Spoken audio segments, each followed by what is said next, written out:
Donc, ce que je vous propose ce matin, alors si quelqu'un, peut-être Stéphanie ou Benjamin, vous pouvez admettre les personnes qui rentrent dans la réunion au fil de l'eau. Ça me permettra de pouvoir. On gère.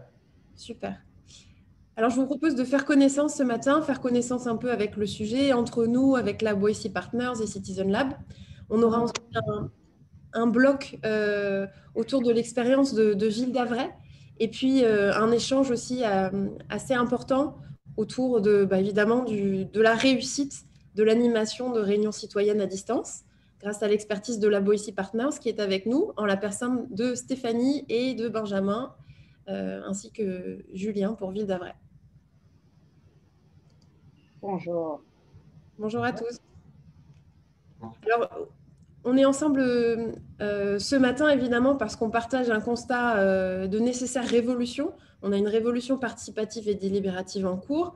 On s'est rendu compte qu'il y avait un manque de confiance, évidemment, en la démocratie représentative aujourd'hui, la volonté d'une participation citoyenne plus continue. Certains chiffres nous le montrent. Alors, de nouveau, le baromètre de la confiance politique indique qu'une grande majorité, ce n'est pas la quasi-totalité des Français, attendent un système politique plus démocratique. Et ça a poussé tout un tas de collectivités, tout un tas d'élus, tout un tas même d'administrations à chercher à prendre en compte davantage les besoins et les attentes réelles, prendre des décisions avec les habitants. C'est vraiment de là d'où on vient, nous, en tant que Citizen Lab. Et on s'est attelé depuis déjà 5 ans à développer des outils de participation citoyenne clés en main pour que les collectivités puissent dialoguer avec les habitants du territoire.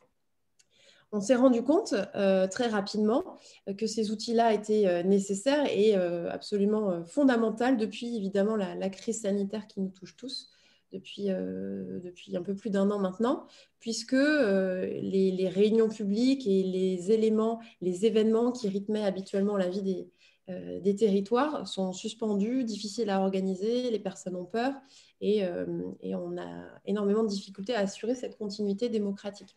Donc, si en tant que Citizen Lab, on a commencé par développer une plateforme où les individus sont derrière leur écran à répondre à des questions, à partager leurs idées individuelles sur la base de questions qui leur sont posées de façon très claire par les collectivités, on a été rapidement attiré par la possibilité de mettre en place un format d'animation d'ateliers, de rendez-vous avec les habitants, de sorte à ajouter cette brique d'oralité et faire de la facilitation intégrée pour allier évidemment la richesse de l'oralité et puis la complexité ou la possibilité synthétique de l'écrit. Donc aujourd'hui chez Citizen Lab, on propose aussi cette brique atelier numérique. Vous pouvez, si vous le souhaitez, télécharger un petit guide pratique sur le fonctionnement de ces ateliers-là. Mais aujourd'hui, l'idée, c'est d'explorer avec vous vraiment comment faire des ateliers numériques, comment animer des conversations citoyennes à distance, parce que c'est déjà compliqué hors ligne, mais encore plus en ligne aujourd'hui.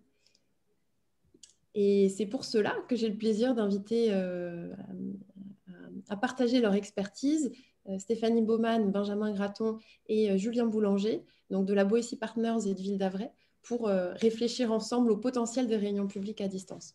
Et puis, vous mettre un petit pied à l'étrier. Donc, la Boétie Partners que vous découvrez ici, c'est un collectif de 10 coachs qui sont spécialisés sur 4 pratiques, notamment l'animation à distance, mais aussi le design de séminaires, la définition de vision partagée. Et aujourd'hui, je vous parlais donc de Stéphanie et Benjamin. Éléonore, qui n'est pas là aujourd'hui, a malgré tout contribué à la préparation de ce webinaire et puis à l'accompagnement de Ville d'Avray. Donc Stéphanie, Benjamin, si vous voulez vous présenter très rapidement. Stéphanie, c'est toi. Alors, bonjour, oui, moi je suis Stéphanie Baumann. Donc, effectivement, je fais partie, comme Benjamin et Léonore, de la Boétie Partners. Et notre métier, c'est de créer les conditions de bonne conversation. Et donc, on le fait dans les collectivités, notamment à Ville d'Avray. Et moi, j'organise depuis très longtemps des séminaires, des temps collectifs avec de très grands nombres. Et donc, les réunions publiques sont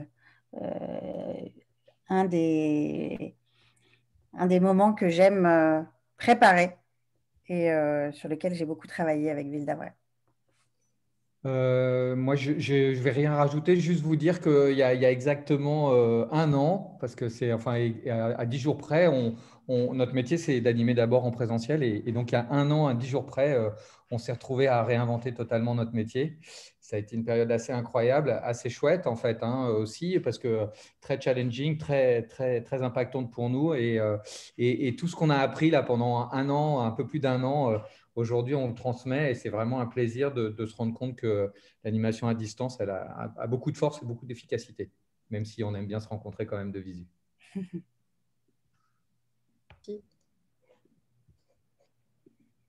Julien. Eh ben moi, je vais rebondir sur ce qu'a dit Benjamin. Il y a un an, on remportait les élections dans un contexte avant crise sanitaire et on n'était pas du tout préparé à s'occuper d'une collectivité en animant à distance et en étant en interaction avec les gens du fait de cette crise sanitaire. Donc moi, je vais me présenter. Je suis Julien Boulanger. Je suis conseiller municipal dans une ville qui est Ville d'Avray, qui est une ville de 11 000 habitants. Je suis dans 3 commissions, la petite enfance, l'activité physique et sportive et ce qu'on a appelé chez nous la démocratie participative. Alors, je vais vous donner des éléments de contexte. Peut-être que Julien, j'ai un peu rapidement basculé.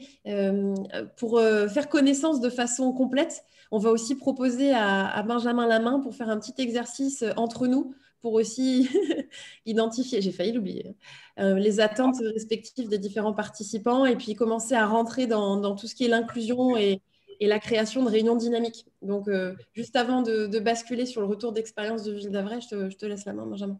Ça marche. J'ai préparé, donc je vais vérifier que ça fonctionne parce que les salles bougent. Il y a des gens qui se déconnectent sans faire exprès et tout. Donc voilà, ouais, ça a l'air d'être bon là. On vous propose un tout petit exercice qui est utile. Vous voyez, quand on est 60 ou 80 dans une salle réelle, mais même dans une salle virtuelle, c'est la même chose. Eh ben, on se sent un peu seul en fait. On ne rencontre pas tout le monde. Et donc, le truc, c'est de se rencontrer et de faire des croisements. Donc, quand on est en présentiel, eh ben, on propose aux gens de se rencontrer en discutant avec les gens autour d'eux. Vous voyez, on leur dit, bah, tiens, dites qui vous êtes, etc.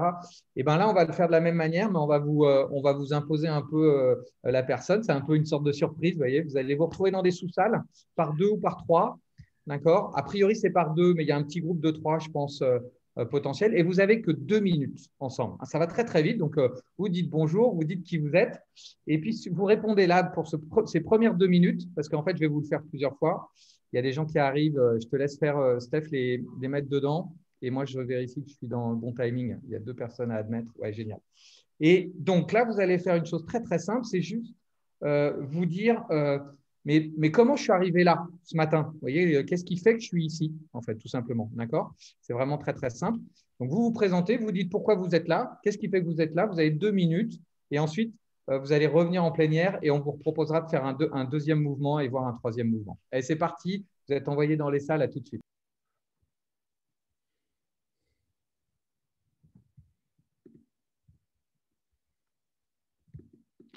Alors, vous voilà de retour, tous. Et alors, c'est vrai. Ça va trop vite, c'est horrible. Ah ouais, c'est brut, hein, c'est brutal. Ouais, c'est brutal et on s'y fait, mais ça crée le mouvement. C'est comme ça que ça fonctionne un petit peu. Et puis, alors, c'est vraiment génial parce que là, comme il y a quelques problèmes de connexion, il y a quelques personnes qui se retrouvaient seules dans des salles. Et j'ai essayé de les faire en animation directe. On va faire des salles de 2 ou 3 pour le deuxième. Ça va continuer à être brutal. Vous voyez, c'est vraiment très… ça crée un peu de dynamique en même temps. Donc, vous avez encore 2 minutes. Et cette fois-ci, vous vous dites bonjour aussi. Et puis, vous avez 1 minute chacun, voire même 40 secondes si vous êtes 3. Qu'est-ce qui fait que ce sujet vous intéresse? Vous voyez, c'est-à-dire, mais en étant très… Tu as un truc, Steph, à dire?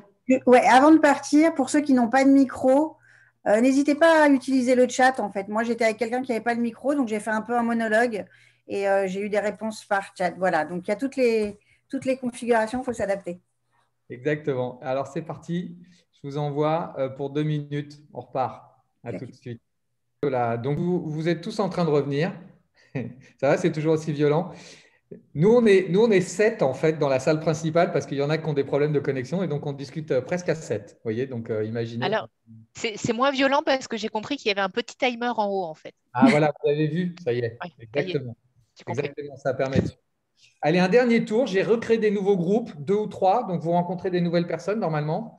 D'accord. Et cette question, là, vous répondez. Donc, continuez à vous dire bonjour et pourquoi vous êtes là. Et puis surtout, la question, c'est mais qu'est-ce que j'attends de cette session? D'accord. La question est dans le chat. Qu'est-ce que j'attends de cette session? On y va pour 2 minutes supplémentaires. Et là, Benjamin, l'idée… Et du coup, je suis vraiment désolée, je ne mets pas ma vidéo non plus parce que pour essayer de problème. garder un peu de connexion pour tout le monde. Aucun problème, merci. J'accueille petit à petit et donc là, j'accueillais une maman en fait, hein, parce que les connexions du matin entre l'école, nous, etc., c'était pas très simple. Mélissa, je t'ai coupé la parole, je suis désolé parce qu'à chaque fois, je lançais. Donc, j'espère que tout le monde est bien revenu. Alors, ce qui serait vraiment intéressant pour ceux qui ont le temps là, c'est d'écrire en fait l'attente de votre binôme, voyez, ou d'une des autres personnes, et puis la vôtre aussi, si vous voulez. Mais ce qui est intéressant, c'est de partager les attentes. Donc, n'hésitez pas à mettre dans le chat l'ensemble des attentes là que vous avez entendues. D'accord? Comme ça, nous, on récupère ça, on liste et puis même on pourra vous le renvoyer. Ça va nous permettre de lire et d'être attentif à la manière dont on gère la session pour orienter nos réponses. Et je te relaisse la main, Mélissa, avec Julien.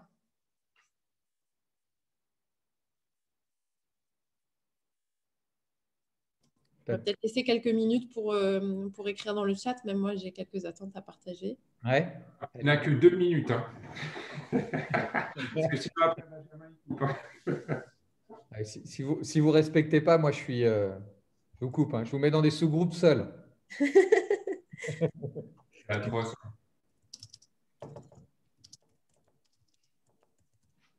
Ouais, n'hésitez pas à lire, ouais.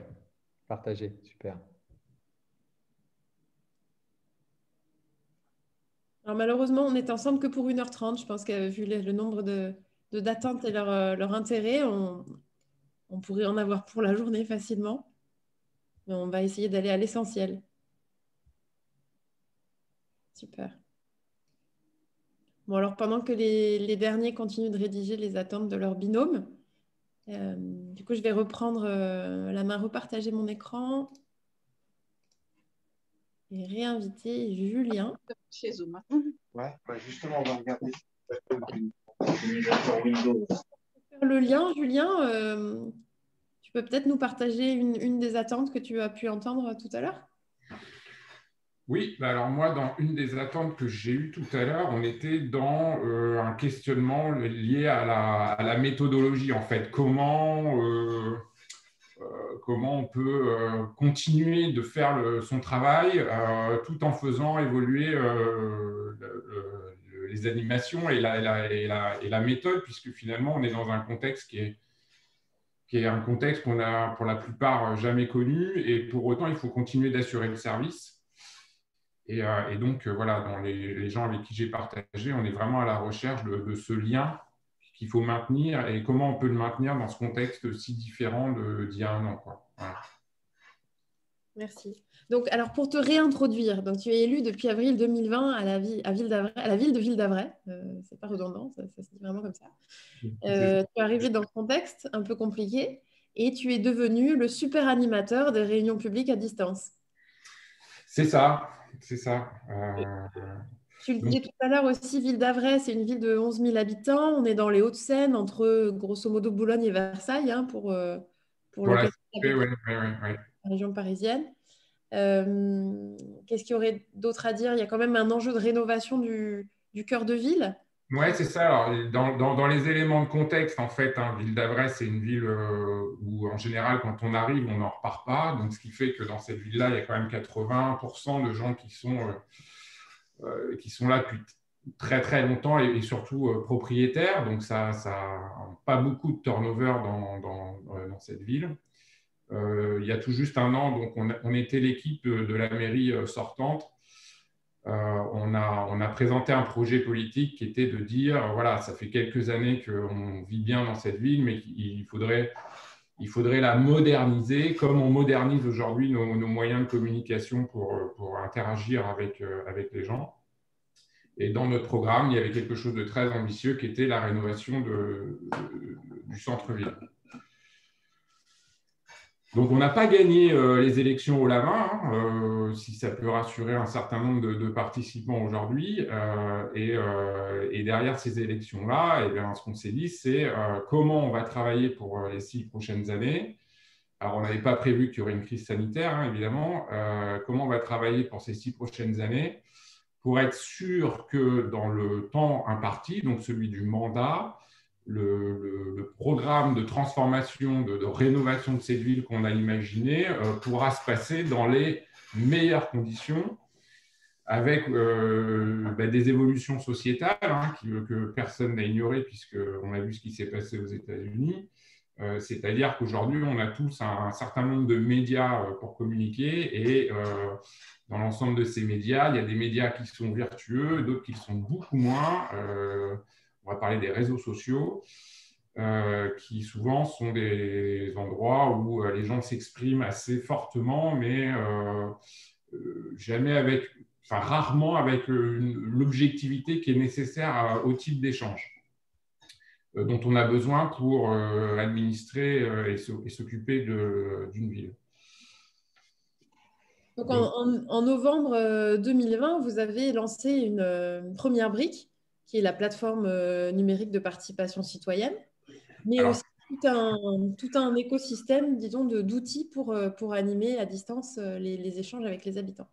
Oui, c'est ça. Alors, en fait, quand on a gagné les élections, au lendemain des élections, on a tous été confinés. Et là, on s'est dit, comment on s'organise? On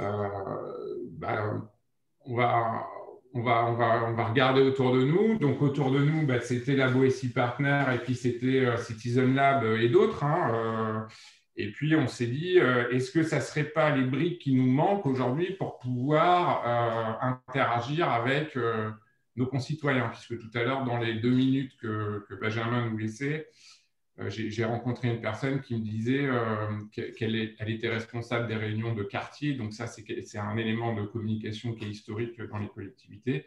Mais que depuis la date du confinement, en fait, tout ça s'était maintenu du mieux qu'on pouvait, mais ça avait plus l'objectif que ça avait à la base avant la crise sanitaire. Et donc, notre maire nous a dit, alors, ça, c'est une règle qu'il faudra retenir. Hein, c'est celui qui décide, c'est celui qui préside la ville. Notre maire nous a dit, moi, je veux absolument trouver un moyen d'interagir avec les gens pendant cette crise. Et donc, on a fait 2 propositions. Une première qui est de mettre en œuvre une plateforme de démocratie participative. Donc, pour faire ça, on a créé une délégation. Et c'est Citizen Lab qui incarne avec l'outil ce qu'on appelle, de manière marketée, la démocratie participative. Et puis, en parallèle de ça, on a avec les élus et les agents de la ville travaillé à une manière d'animer à distance. Donc, en gros, expliquer aux gens ce qu'on fait au quotidien, malgré le confinement, malgré tout ce qu'on nous demande de respecter depuis 1 an, pour que les gens aient le sentiment que rien ne se soit arrêté et que la vie continue, même si le cadre et le contexte sont différents. Quel type de format, alors, est-ce que tu animes à Ville d'Avray? Quelle est la fréquence? Quels sont les sujets discutés? Est-ce que tu peux nous expliquer un peu Alors, sur les formats, en fait, nous, on partait clairement de rien. Hein. On avait l'habitude dans notre ville, si vous voulez, de faire les marchés le dimanche et de rencontrer des gens. On avait aussi des habitudes qui sont historiques, qui sont celles de prendre rendez-vous avec le maire ou prendre rendez-vous avec l'adjoint. Et puis là, on s'est dit, donc, comment on va s'y prendre? Alors, sur les recommandations qu'on a pu avoir de la Boétie, parce que la Boétie, ce qu'il faut savoir, c'est qu'ils ont une expertise dans l'animation à distance, même si Benjamin disait tout à l'heure qu'avant, ils étaient aussi experts dans l'animation en présentiel. Mais dans les recommandations qu'on a eues, on nous a dit de tester plusieurs formats. Donc, on a fait un premier format, la toute première fois qu'on s'est lancé, où on a été dans l'information descendante. En gros, c'est quoi l'actualité de la mairie, et puis par adjoint, on vous donne les informations de ce qui se passe dans la ville. Bon, ça a été un format. Alors, ce qui a été virtueux ce jour-là, C'était au lendemain du premier confinement, c'est qu'on a mobilisé beaucoup de gens, puisque les gens se demandaient quand même comment on retranscrivait ce que disait le président au niveau local. Et nous, on avait fait ce travail, si tu veux, de traduction, qui permettait aux gens de pouvoir se projeter dans la manière de reprendre sa vie, entre guillemets, au des écoles. Ensuite, l'expérience nous a montré qu'il fallait faire évoluer le format, parce que dans l'information descendante, on n'était plus dans le jeu où on donne la parole aux gens. Donc, on a fait évoluer le format, alors avec une prise de risque, hein, qui est d'utiliser le format d'aujourd'hui où n'importe quel intervenant pendant la réunion peut prendre la parole et dire ce qu'il a à dire au moment de la transmission des infos. Donc, quand on est dans de l'animation à distance, ce qu'on a appris, c'est qu'il faut bien fixer, comme on a fait ce matin, les règles du jeu au départ de la réunion, et puis dire que pour que ça se passe bien, il faut être respectueux des uns et des autres. Donc, ce nouveau format, en fait, il a été très intéressant parce qu'on s'est rendu compte qu'en donnant la parole à l'opposition, on était moins dans les clivages qu'il pouvait y avoir entre majorité et opposition. Donc, on était assez satisfait de travailler comme ça parce que les réseaux sociaux montraient qu'on était très opposés. Finalement, les réunions publiques animées à distance ont montré que même si on n'était pas du même avis, on pouvait quand même avoir des conversations et chacun exposer nos idées tout en étant encadré pour que ça soit dans le respect des uns et des autres. Et à partir de la semaine prochaine, on va utiliser un nouveau format qui est un peu le format de ce matin, mais je me rends compte qu'il faudra faire un tout petit peu plus que 2 minutes.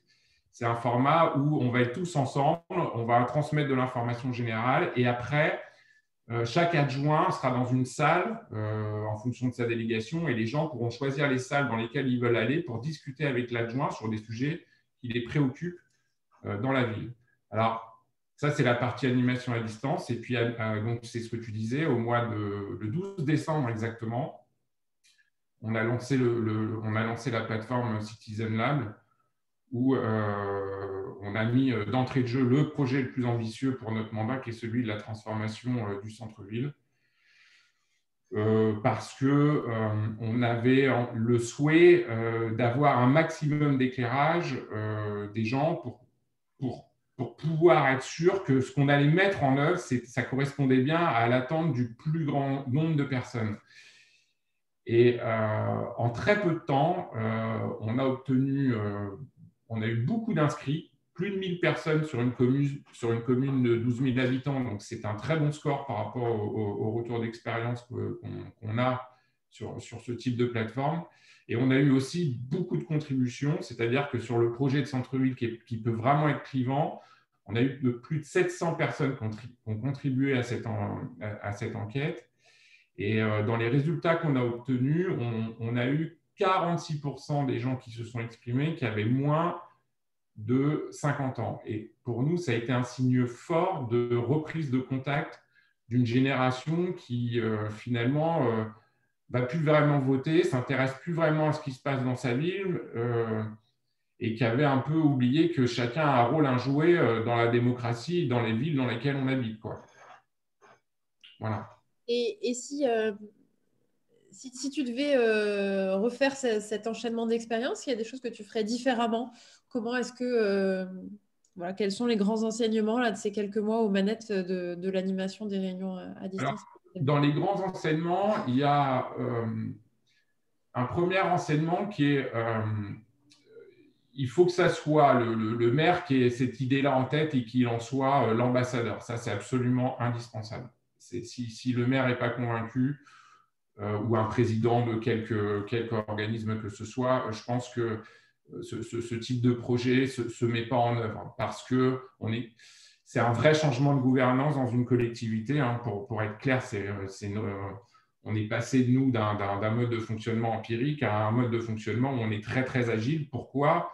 Parce qu'on est en permanence en train de communiquer. Donc, on a rajouté des briques à des supports de communication avec un avantage qui est celui d'avoir des retours très rapides, mais aussi un inconvénient, c'est que comme on est en quasi-live, il faut en permanence maintenir l'actualité auprès des gens parce qu'on les habitue à les alimenter.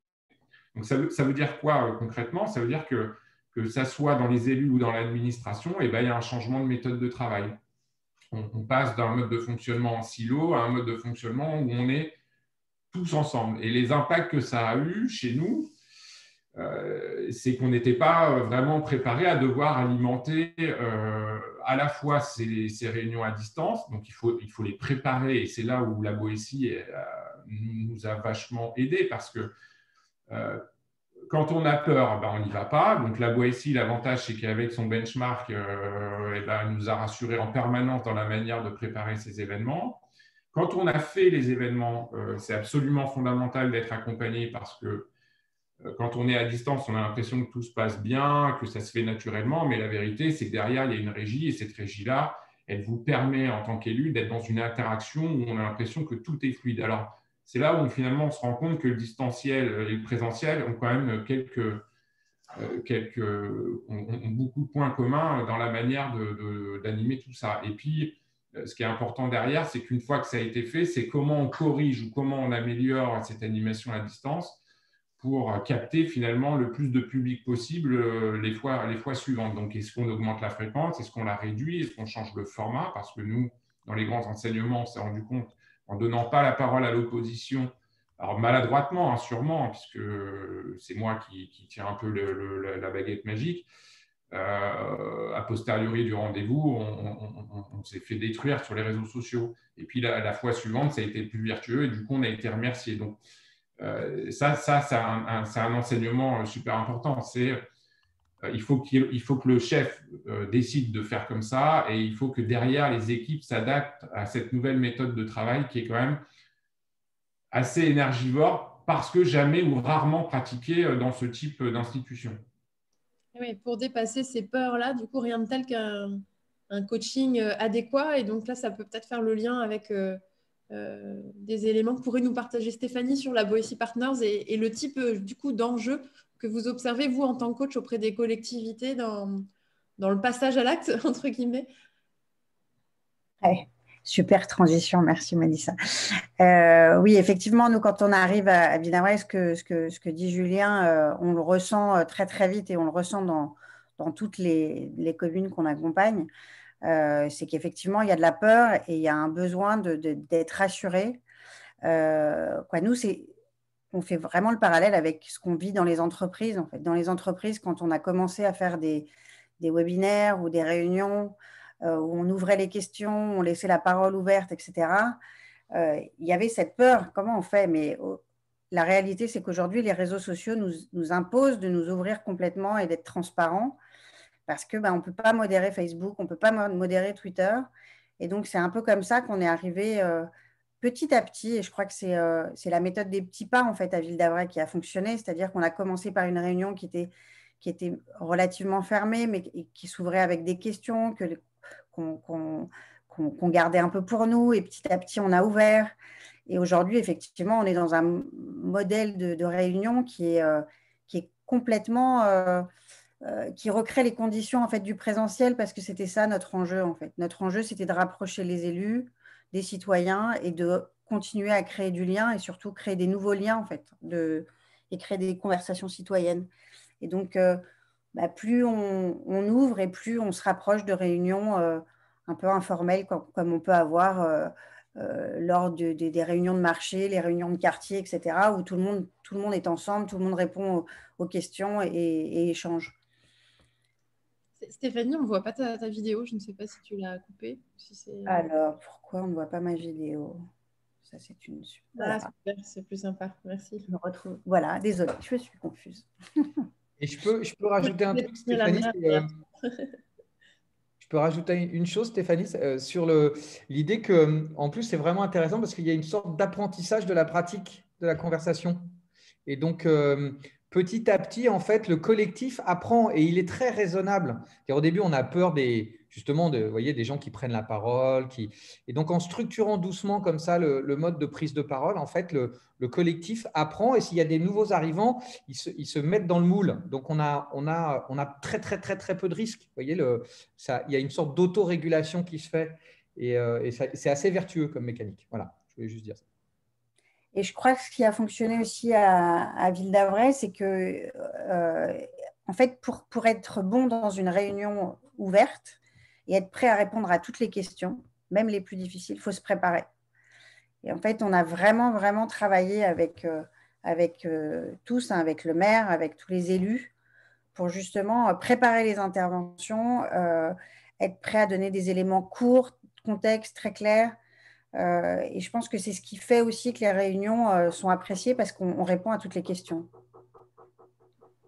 On va d'ailleurs passer la plus grande partie du temps qui nous reste sur du partage de bonnes pratiques et de questions méthodologiques pour animer ces réunions à distance, de sorte à vous transmettre aussi ces briques-là, un peu de cette expertise.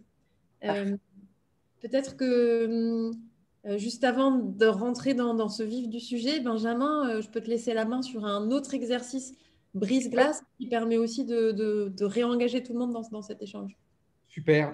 En fait, ce qu'on s'est dit quand on a construit cette session avec Mélissa et puis l'équipe de Citizen Lab, hein, et Stéphanie, c'est tiens, comment on vous fait interagir, notamment parce que ce qui se passe, c'est que ces interactions, vous voyez, ces petites discussions, elles ont, au-delà de prendre une prise de rencontre et donc d'avoir un peu plus confiance parce qu'on se dit, tiens, je connais 2 ou 3 personnes, je sais pourquoi je suis là. Elles créent aussi autre chose, c'est qu'en verbalisant, on passe au sujet suivant, on fait des prises de conscience simples. Et donc, on s'est dit, c'est plus intéressant de vous faire travailler maintenant, là, et de discuter entre vous de ce qu'a dit Julien ou Stéphanie pour mieux intégrer ce qu'on présentera après sur les réussites. D'accord? Donc, je vous explique juste le modèle un peu pédagogique. Pardon, excuse-moi. Ça, Benjamin, c'est aussi un format qu'on peut utiliser en réunion, en animation à distance, que vous pouvez utiliser, vous, vers vos citoyens, vos élus, vos agents. Exactement. Il y a un truc, je ne peux pas m'empêcher de la faire, il y a une phrase qu'on m'a apprise il y a très longtemps qui est « bouche pleine de mots n'a pas d'oreille ». Et en fait, vous voyez, si vous mettez les gens en discussion au début d'une session et juste ils racontent 2, 3 trucs, pourquoi vous êtes là, etc., ils expurgent un peu et donc ils ont une meilleure capacité d'écoute après des autres. Et donc, c'est vraiment, souvent, on fait parler les gens à la fin, mais en fait, il faut créer des groupes au début pour qu'ils expurgent un peu et que comme ça, ils écoutent mieux et qu'ils soient plus prêts à accepter la logique collective.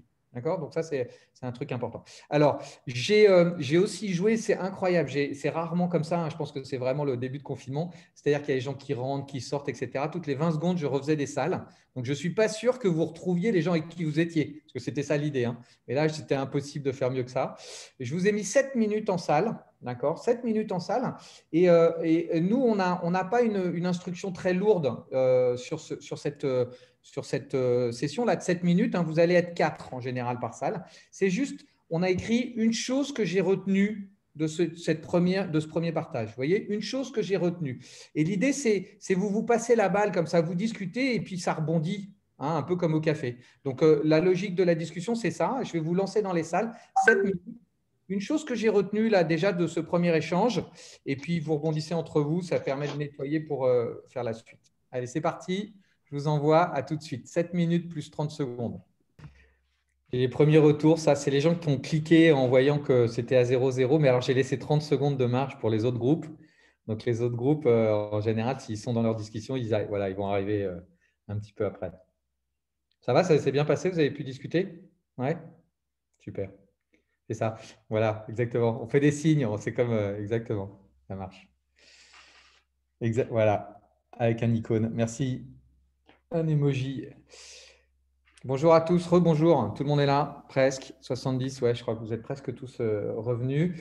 Donc ça a bougé un peu encore dans les salles, j'ai vu que quelqu'un s'est retrouvé seul, mais il y a un autre qui est arrivé, j'ai replacé, etc. Ce que je vous propose, c'est de prendre un temps, parce que alors là, pour nous, c'est vraiment intéressant, on avait les attentes. Et puis maintenant, dans le chat, je vous propose de récupérer un apprentissage et une chose que vous retenez. D'accord? Donc, inscrivez-le nous dans Converser ou dans le chat. J'ai mis le message. Merci d'inscrire là. Une chose que vous retenez, un apprentissage de ces premiers retours et échanges. Il manque le S à échange. Ce n'est pas grave. J'ai fait une petite faute de typo. Voilà. On prend 1 minute 30. Inscrivez, écrivez, là, vous voyez, en silence. Et puis, quand vous avez écrit, lisez ce qui est écrit aussi. Ça, c'est un vrai exercice en animation à distance. Ça permet l'ancrage individuel et puis surtout le partage de tous les apprentissages collectifs. C'est extrêmement riche.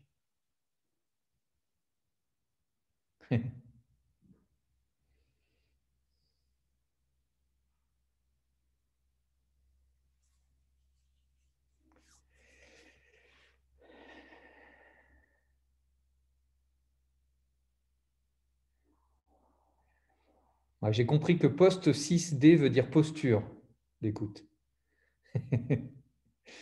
Merci au correcteur. Je ne relis pas, hein, je vous laisse lire. Je pense que c'est plus agréable.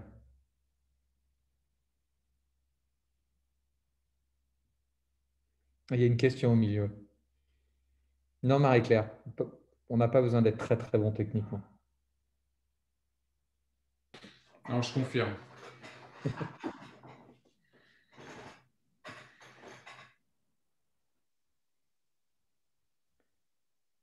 Super, merci.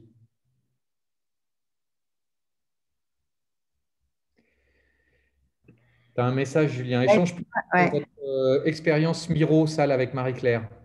Ouais.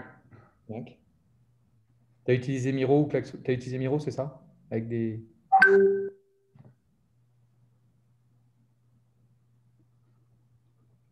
Merci. Parfait. Merci. J'ai un doute, Stéphanie. Quand on est participant, on peut récupérer le texte du conversé. Ça dépend des… Ça dépend si on a donné les droits, là, on ne sait pas. On pourra l'envoyer si ces apprentissages. Ouais, exactement. Je pense que c'est bien, ouais, c'est ça. D'envoyer à la fois les attentes et l'ensemble des retours, c'est toujours hyper enrichissant de relire ça. Oui, tout à fait. Hein. Mélissa, à toi?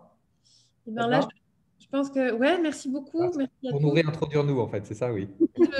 Merci de jouer le jeu, même si c'est voilà, mobilisant. Peut-être que vous pensiez arriver dans un webinaire tranquille et on allait juste écouter en fond d'écran. Mais l'idée, c'était vraiment de vous faire expérimenter certaines choses que vous puissiez aussi utiliser dans vos propres réunions. Et puis là, on va rentrer dans cette brique vraiment de partage méthodologique. Je vais laisser Stéphanie partager un petit sondage pendant que je partage mon écran, de sorte à vous donner la main sur les clés du succès de l'animation à distance.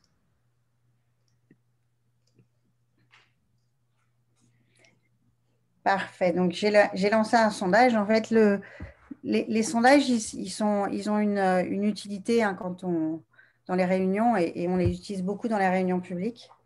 Ça nous permet d'avoir un contact avec le public. Et là, je sais que sur les 70 personnes qui sont là, bah, je sais à peu près pourquoi. Pourquoi ne pas faire de réunion publique? Il y a la complexité de gérer l'opposition et les opposants. Nous ne savons pas comment nous y prendre. 24%, c'est assez important. Et nous ne savons pas comment faire venir du monde à ces réunions.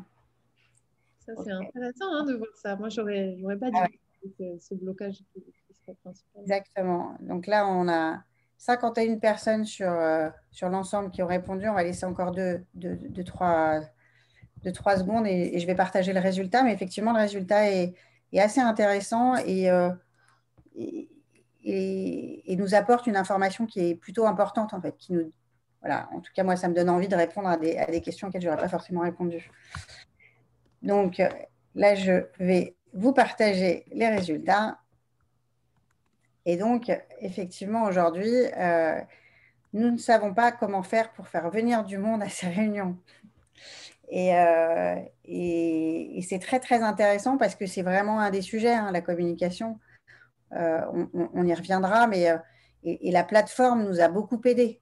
Et donc, si tu peux…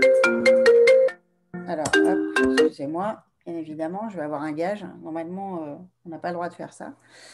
Hop là. Vous m'entendez? Oui. Ah, d'accord, moi je ne vous entendais plus. Super, ok. Est-ce que tu peux passer la slide suivante? Voilà, parfait.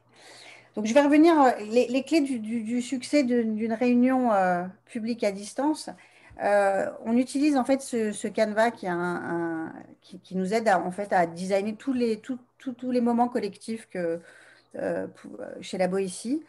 Et en fait, on se rend compte que c'est souvent la même chose. En fait, il y a un point de départ du groupe qui est avec des opposants, des personnes âgées qui sont disponibles, mais pas forcément connectés, des citoyens qui sont intéressés par les sujets. Il y a des alliés aussi. Le point d'arrivée, c'est que ce qu'on veut, c'est gagner, c'est que les citoyens se sentent plus proches des élus et qu'ils soient motivés pour participer aux concertations. Ce qu'on essaye d'éviter Donc, c'est les zones d'ennui et les zones d'angoisse, les présentations trop longues et langue de bois. Donc, beaucoup de préparation pour ça. Et voilà, l'angoisse et la peur dont on parlait, c'est les prises de parole agressives, trop agressives et les présentations trop techniques.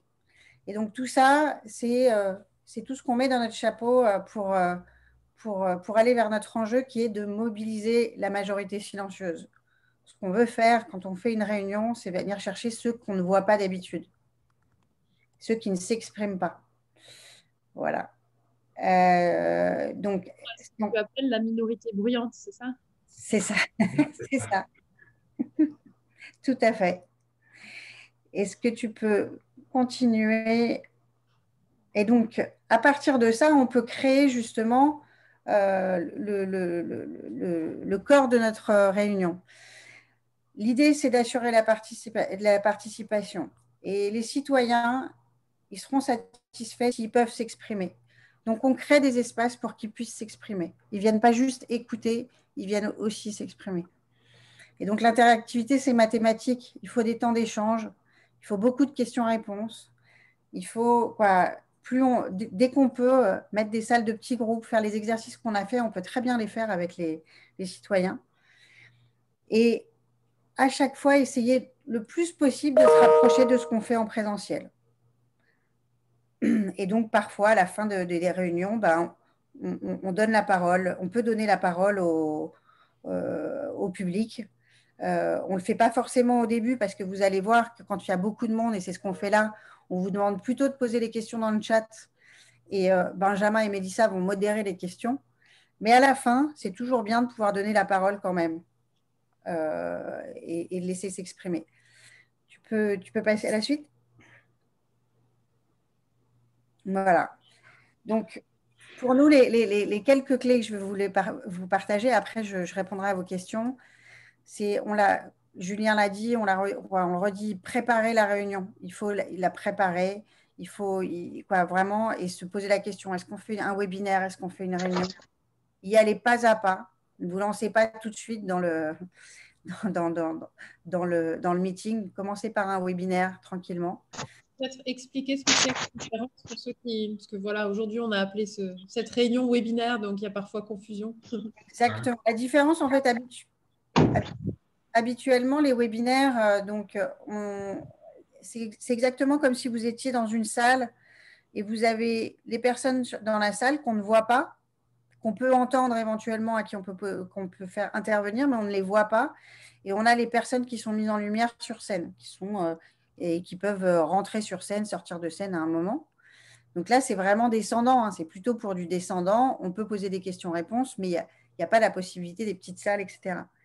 Le meeting, c'est vraiment ce qu'on fait là aujourd'hui, c'est-à-dire qu'on a tous les mêmes droits, on se voit tous et on peut échanger les uns avec les autres.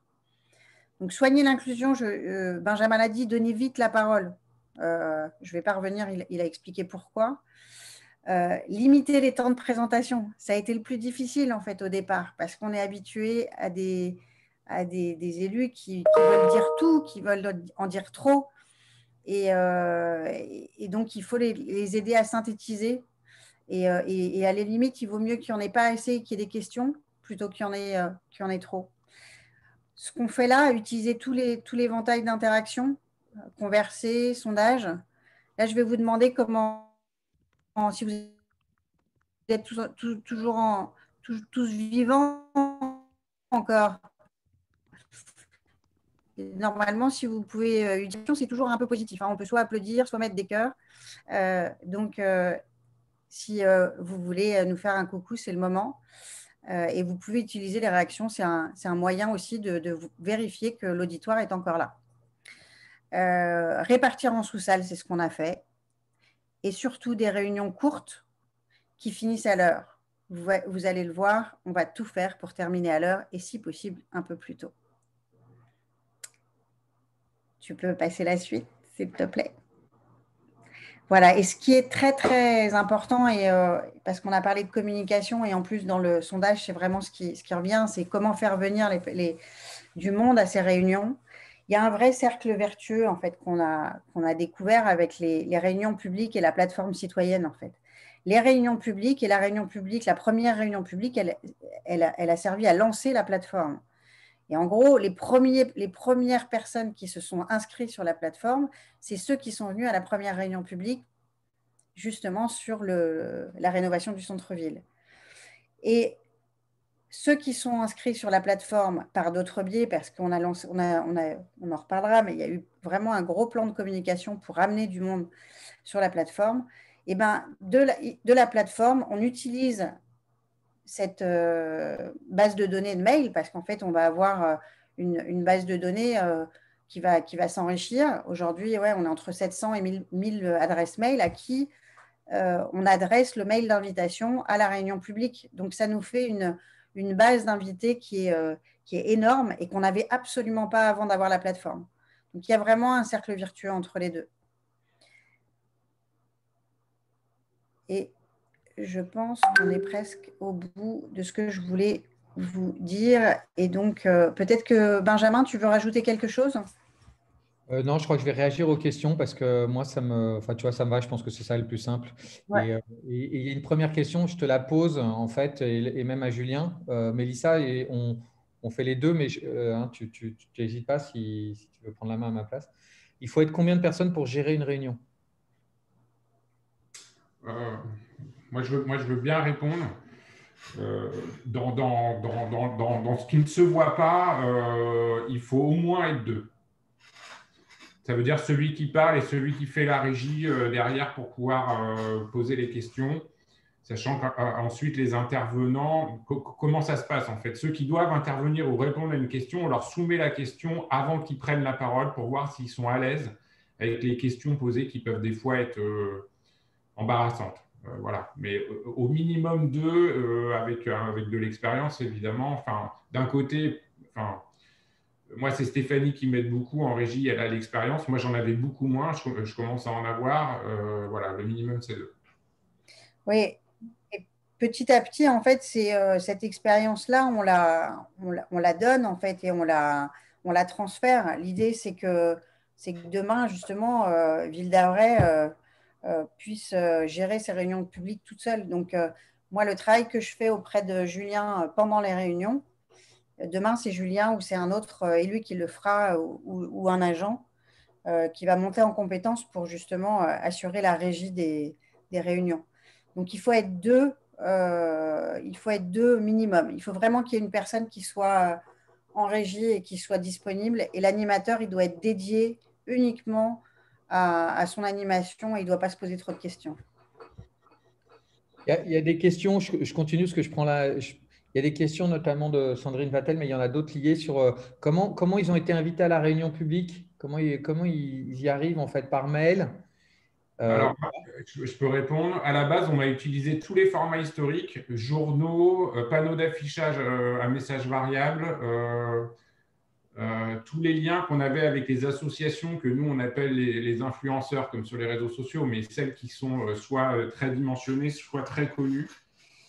Et on a fait tourner comme ça l'invitation pour commencer à construire notre capital réunion publique à distance.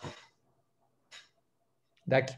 Et après, oui, parce qu'après, il y a des discussions de mail et de RGPD, de liste électorale, mais donc là, c'est pas l'idée. Pour la RGPD, on s'est prémuni du sujet. Hein. Ça veut dire que toute inscription à la plateforme est faite de manière volontaire. Tout ce qui est exigé sur la plateforme de Citizen Lab, c'est aussi que les gens s'inscrivent à visage découvert. Donc voilà, et après, cette base de données-là ne sert qu'à ça. On ne réutilise pas la base de données pour un autre usage. D'ailleurs, Mélissa a répondu dans le chat sur une partie de cette info-là. C'est peut-être, Julien, toi, tu peux peut-être expliquer, lorsqu'on donne la parole à un habitant qui pose sa question en vidéo et en direct, on ne peut pas savoir si l'orateur qui répond sera à l'aise. Tu as des souvenirs de ces premières situations d'interaction ? Ouais, alors j'en ai quelques-uns. Alors c'est vrai que sur les premiers formats, on n'était pas dans le format où on laisse la parole aux gens, parce qu'on avait cette peur collective de se faire allumer sur des questions un peu imprévues ou informelles ou gênantes.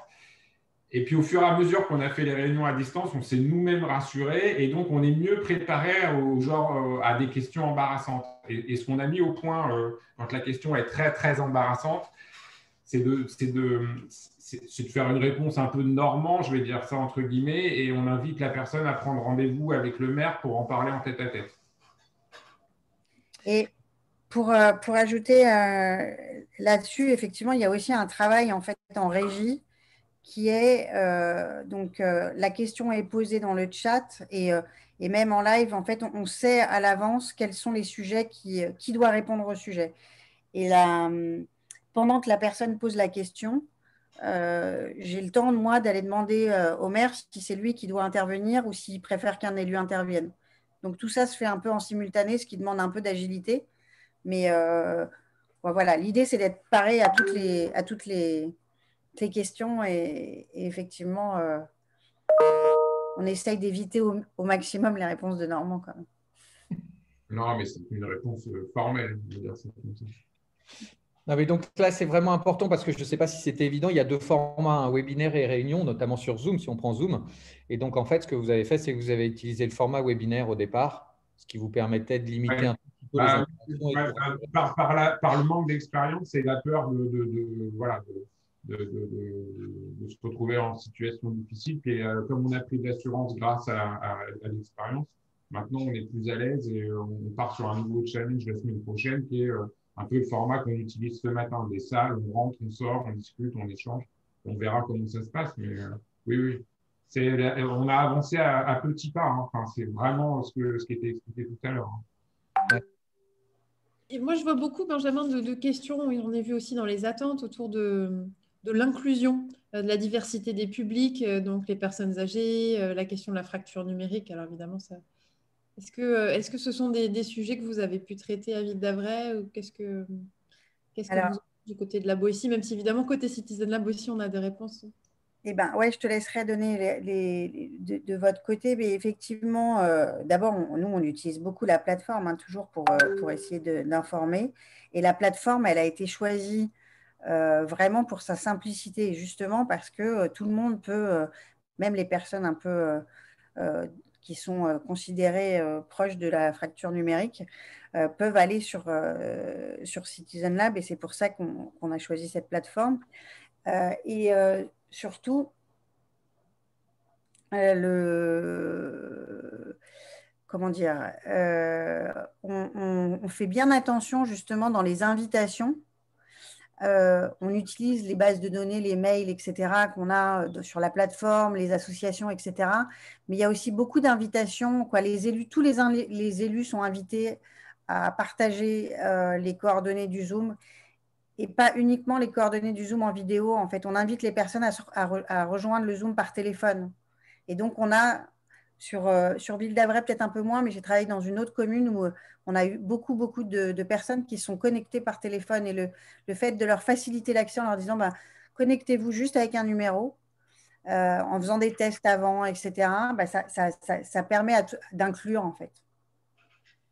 Ouais, et si je peux rajouter sur la plateforme, donc il y a eu un appel d'offres, hein, et dans les critères liés à l'appel d'offres, un des critères qui a vachement compté, c'était est-ce que c'est facile à utiliser? Et le reste de Citizen Lab, c'est ça, c'est que c'est une plateforme très, très interactive. Et du coup, sur l'intergénérationnel, ça se passe relativement bien. Alors après, c'est vrai que sur les fractures numériques, c'est au-delà de l'intervention de ce matin, mais nous, on a mis en place dans Ville d'Avray avec des adolescents, c'est une association où on interagit avec ceux qui sont en difficulté numérique pour les habituer et leur montrer comment on s'inscrit sur ce genre de plateforme pour pouvoir participer au débat public.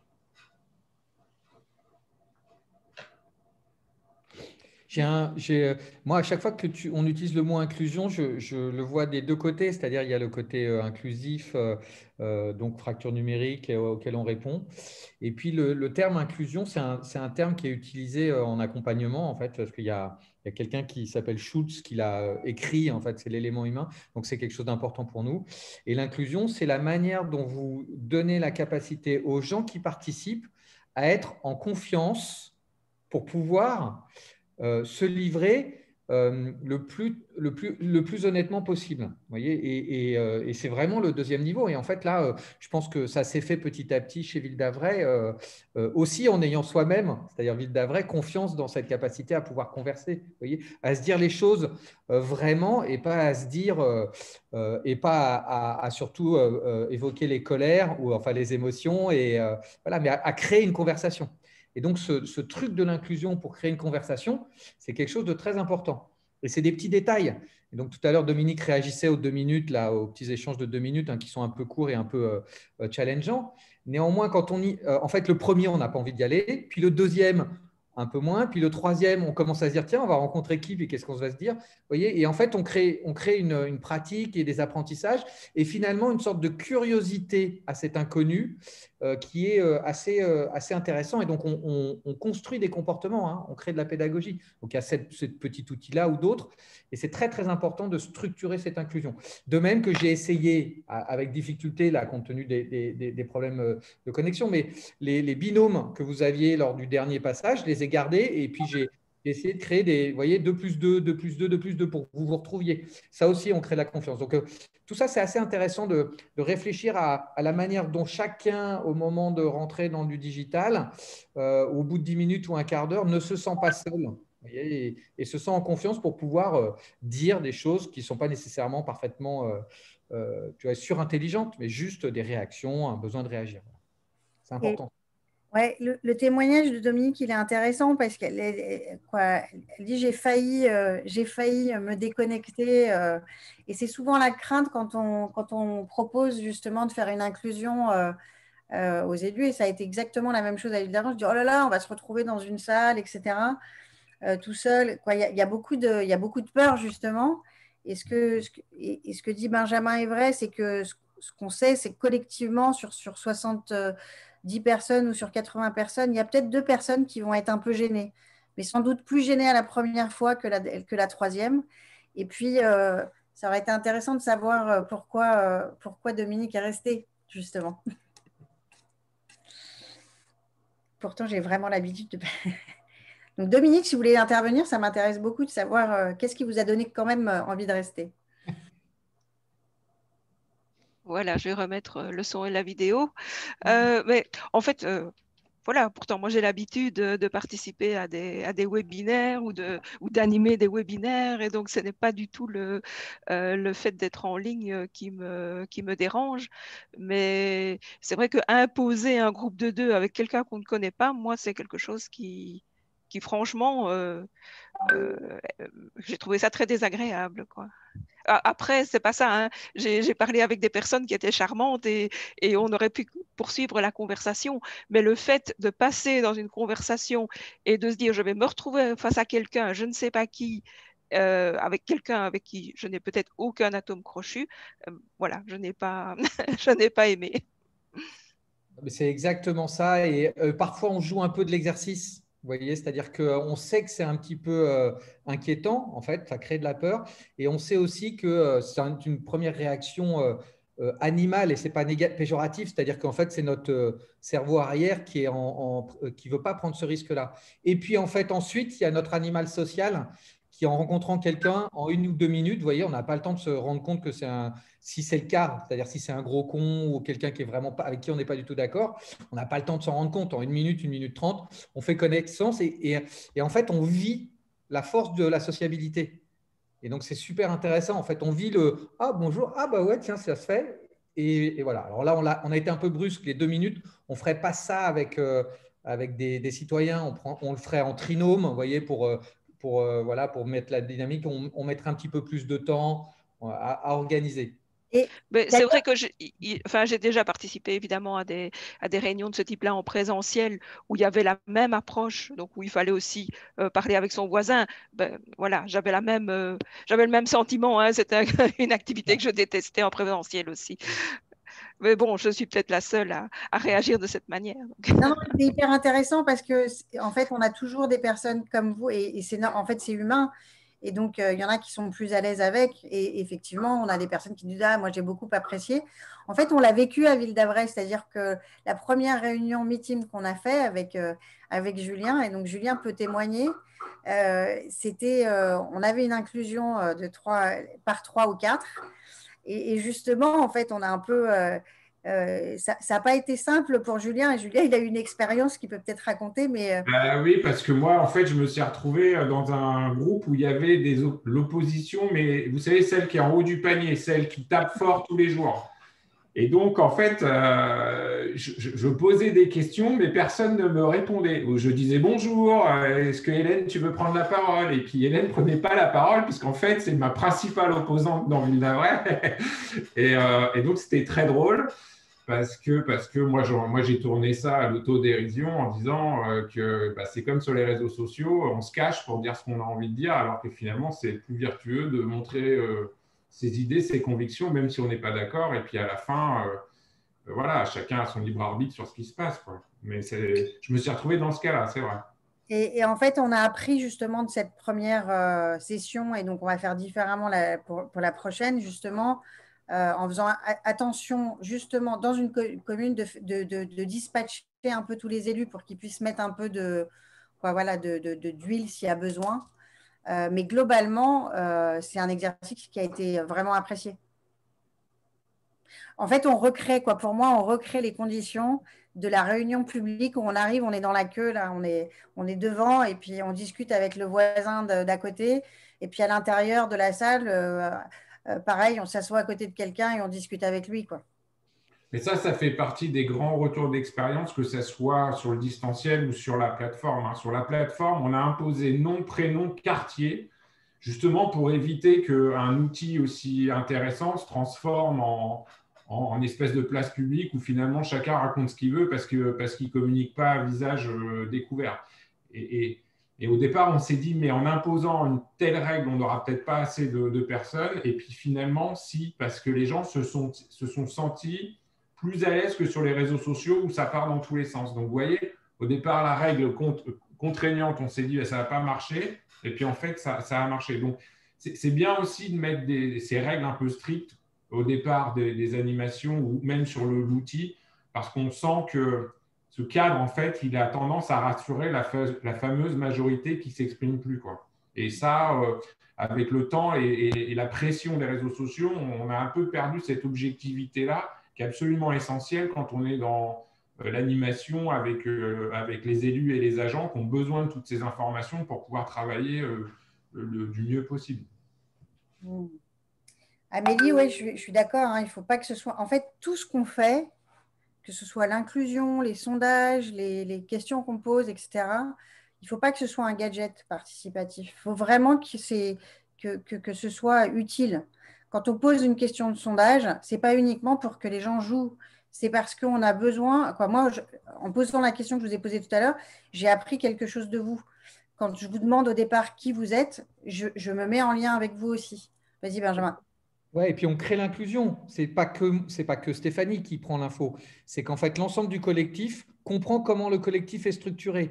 Et donc, c'est hyper important aussi. Il se dit, tiens, je fais partie de la majorité ou pas, vous voyez. Et donc, ça crée une imposition. Et donc, ça crée l'inclusion d'une manière ou d'une autre, ou d'une minorité. Donc, il faut que je m'exprime pour elle, peu importe. Mais c'est très, très important.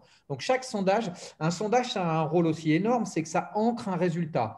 Quand on est à 70 ou 80, vous voyez bien que le défaut du participatif, c'est de ne plus pouvoir décider ou de devoir toujours faire revenir la minorité. Or, à un moment, on doit faire des choix et notamment, le vote se fait à la majorité et c'est potentiellement un système. Avoir un sondage qui exprime les perceptions, les avis ou les attentes du collectif commence à ranger aussi ce qui se passe et donc, en fait, permet d'accepter les effets majoritaires, vous voyez, ce qui est important, ou de pouvoir réagir. Mais en fait, on pose un jalon sur une information. Donc, c'est vraiment clé. Il y a un autre truc aussi que disait Amélie sur la liberté, enfin sur l'expression, les consignes d'expression. Moi, je pense que c'est assez important de donner du cadre et des règles d'expression. Donc, il faut les donner. Il faut être assez simple. Donc, il ne faut pas nécessairement parler de bienveillance, d'écoute et d'empathie, vous voyez, parce que ces mots-là, les gens, ça commence à être un peu galvaudé, usé. chez la Boétie Partners, on dit, on a 3 phrases qui sont un peu techniques, mais qui peuvent être réutilisées, expliquées. Par exemple, on dit, vous savez, c'est une réunion, c'est spécifique. On est là pendant 1h30, 2 heures, etc. Et ben, il y a une première consigne, c'est il faut dire l'important. Et là, les gens ils disent, oui, c'est évident de dire l'important, mais il faut dire l'important. Vous voyez, on a 2 heures, il faut profiter de ce temps. Donc, il faut dire l'important. Et l'important, ça se juge à différents endroits. Est-ce que c'est l'important pour moi? Est-ce que c'est important pour le collectif qui sache? Est-ce que c'est important pour le sujet et pour le faire avancer? Et vous voyez, juste quand je dis ça, je mets dans l'esprit des gens, attention, est-ce que tu parles que pour toi ou tu parles pour tout le monde? Et tu as le droit de faire, mais vous voyez, on lance ça. Ensuite, 2, pensez à écouter pour apprendre. Parce qu'en fait, vous allez voir, vous allez entendre parler quelqu'un et vous allez déjà préparer votre réponse ou une réflexion à ce qu'il dit. En fait, ça signifie qu'en fait, vous n'écoutez pas vraiment, vous écoutez pour répondre. Écouter pour apprendre, c'est attendre que la personne ait parlé pour bien enregistrer ce qu'il a dit et ensuite réagir. Essayez de faire ça. Vous voyez, ça, c'est une deuxième consigne. Ça permet d'éviter la remontée. Et puis enfin, cherchez les bonnes raisons. Quand quelqu'un parle, vous voyez ici, dans nous, là, dans les 70, il n'y a pas de gens, il n'y a pas de petits Pol Pot ou d'Hitler. Ou alors, s'il y en a un, il y en a peut-être un sur les 70, mais grand max. Et donc, tous les autres, s'ils disent quelque chose, et d'une certaine manière, ils ont une bonne raison de le faire. Et il faut chercher à comprendre cette bonne raison pour pouvoir dialoguer et discuter. Donc, cherchez les bonnes raisons quand quelqu'un parle, vous voyez, et ça aide. Donc, voilà, 3 lignes directrices. Et puis, on dit que c'est des lignes, on ne dit pas que c'est des règles, vous voyez, mais on essaye de… Et là, je vais essayer de le dire le plus doucement possible pour que ça soit écoutable par des citoyens. Quand je le dis avec quelqu'un qui est technique ou des ingénieurs ou des DG, je le dis autrement. Mais essayez d'expliquer ça. Et donc, ça aide, en fait. Alors, ouais, je pense qu'il y a une chose qu'on n'a pas dit. Et effectivement, ces lignes de conduite, on les a données très rapidement à Ville d'Avray parce que le premier échange qu'on a eu avant les réunions publiques, c'est les réunions élues, les réunions de majorité, les réunions avec majorité, opposant, etc. Et ces réunions, elles ont été très structurantes parce que, en fait, souvent, on s'est rendu compte, c'était des laboratoires. Tout ce qui se passait dans ces réunions-là, on a retrouvé la même chose dans les réunions après en public. Donc, ça nous a permis de les préparer. Et tout ça pour dire que le fait de donner en fait ces éléments de ligne de conduite au départ dans les réunions entre nous, ça apporte quelque chose, et de les donner aussi dans les réunions publiques, ça aide à poser le cadre. Et ça, c'est Julien qui le fait souvent en disant, voilà, on est là pour s'écouter, on est là pour se respecter, quoi. Voilà, et de redonner pour que ça se passe bien, il faut que les gens soient… Et ça se passe bien, quoi. Et pourtant, je vous assure qu'à Ville d'Avray, il y a des opposants, quoi. Ouais. Il y a une question là qui est… pardon, il y a les couplages meeting, réunion physique, digitale, mais ça peut-être un peu après, c'est toujours un peu compliqué, l'hybride. Et il y avait une question sur… posez-vous une question à la fin des réunions pour savoir ce que les participants ont pensé de la réunion. Un vrai retour d'expérience. Je ne sais pas si vous… Tu vois, donc en sondage et tout, qu'est-ce que vous avez… Alors, oui, nous, on le fait systématiquement. Je sais que Benjamin, il n'aime pas trop ça, mais nous, on le fait systématiquement et on pose des questions assez… D'abord, on leur demande s'il faut renouveler, si c'est important de renouveler ce genre de rendez-vous. Et le résultat, c'est 100% des personnes qui disent qu'il faut renouveler quand même. Donc, c'est plutôt… on est content de la poser. La deuxième, c'est on se pose la question sur l'heure, en fait, parce qu'il y a toujours… quelle est la bonne heure pour poser… Donc, en fait, on utilise le plus grand nombre pour essayer de réajuster un peu les choses. Et puis, on demande, on a une question ouverte, qu'est-ce que vous feriez pour améliorer? Et voilà. Mais effectivement, on les pose systématiquement. On va d'ailleurs vous poser une petite question de conclusion pour savoir comment vous avez intégré ces éléments-là. Je lance Stéphanie. Oui, tout à fait. On arrive déjà proche de la fin de notre horaire et on s'est dit qu'on n'allait pas déborder aujourd'hui. Du coup, j'ai envie de vous repartager mon écran si j'y arrive. Il m'a l'air tout noir, celui-ci. Pour vous remercier tous très chaleureusement. Merci 1000 fois Benjamin, Stéphanie et Julien pour ce partage d'expérience que j'ai trouvé très riche. Moi, je me suis bien amusée. C'était beaucoup plus ludique. Je trouve le format très sympa. N'hésitez pas à partager d'ailleurs ce que vous avez pensé dans le chat parce que là, on est vraiment sur un sondage pour connaître un peu votre évolution par rapport à cette animation à distance de réunion citoyenne. Je vous laisse le mot de la fin peut-être à tous les trois. Benjamin? Non, moi, je ne me sentais pas du tout faire le mot de la fin. Je vais le laisser à Stéphanie et Julien, en fait. Stéphanie. Moi, sur le mot de la fin, je dirais que dans les essentiels et dans ce qu'il faut retenir, hein, c'est que ces outils-là, c'est des briques supplémentaires à une communication qui est absolument nécessaire pour maintenir, comme dit notre maire, la démocratie, puisque pour nous, c'est ce symbole-là. Par contre, voilà, l'un sans l'autre, ça ne fonctionne pas. Ça, c'est une conviction que je me suis faite. C'est l'outil et l'animation à distance qui font le succès. Et surtout, ce qu'il faut retenir, c'est que ces outils-là, ils ne remplacent pas les personnes qui gouvernent.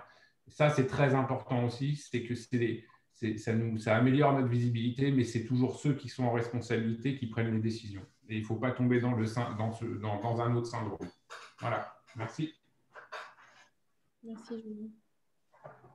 Et ben moi, je vais juste dire qu'il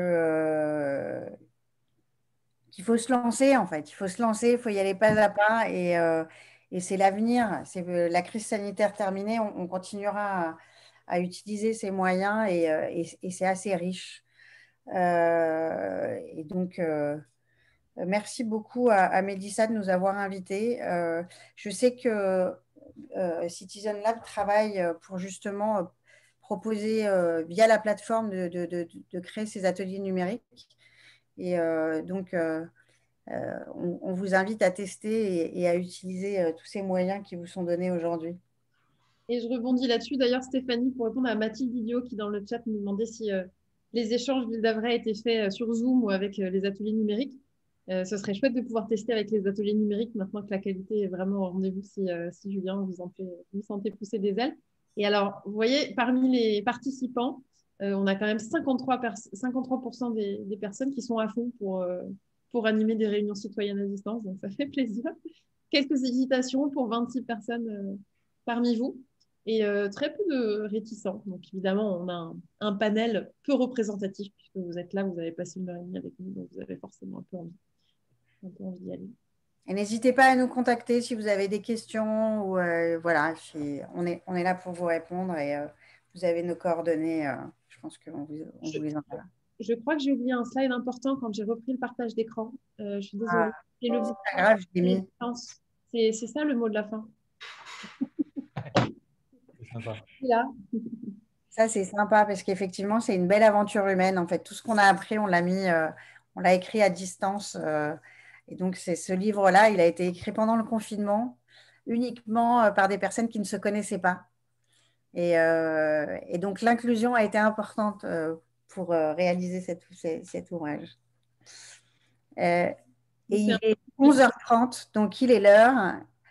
On peut rester 5 minutes en plus pour ceux qui veulent rester, mais l'idée, c'est de vous libérer à l'heure et de vous souhaiter une très bonne journée. On peut se dire au revoir. Vous pouvez ouvrir vos micros pour dire au revoir. En fait, c'est assez agréable de dire au revoir. Merci. Enfin, vous voyez, donc au revoir. Merci beaucoup. Au revoir à tous. Au revoir. Merci, bonne journée. Au revoir. Au revoir. Au revoir. Au revoir.